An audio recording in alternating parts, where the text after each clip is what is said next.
ছেলে মাকে খুন করেছে, এই ঘটনাটি আসলে সারা ওয়ার্ল্ডের মানুষ দেখেছে।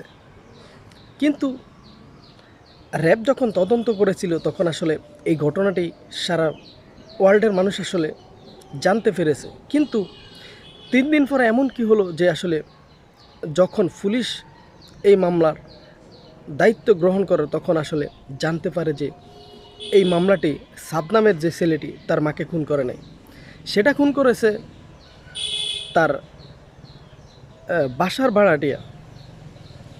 এবং পুলিশ পুলিশ আসলে এই মামলার জড়িত কোনোভাবেই আসলে খুঁজে পায় না সাদকে।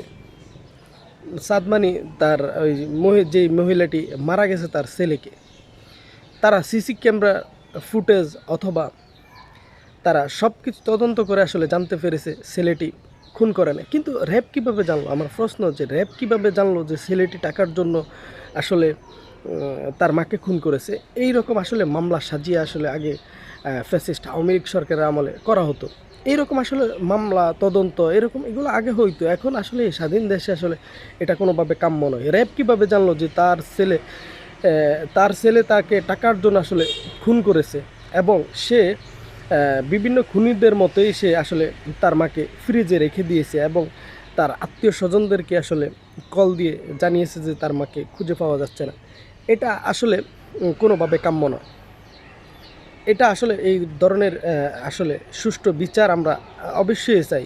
এরকম কেন করলো র্যাব? এই তদন্ত এবং বিচার আমরা অবশ্যই চাই, কারণ এই ধরনের এটা ঘৃণ্য। সারা ওয়ার্ল্ডের কাছে সে একজন খুনি হিসাবে সে থাকলো এবং সে আলেম হিসাবে শাহবাগীরা নাস্তিকরা তার উপর ইসলাম বিদ্বেষী যারা তারা আসলে তাকে আক্রমণ করতেছিল যে আলেম তার মাকে খুন করেছে। এটা আসলে কোনোভাবে কাম্য নয়। অবশ্যই আমরা র্যাবের এই ঘটনাকে সুষ্ঠু তদন্ত চাই এবং র্যাব এটা কেন করছে এটারও বিচার চাই। ভিডিওটি ভালো লাগলে অবশ্যই শেয়ার দিয়ে রাখবেন। ধন্যবাদ সবাই।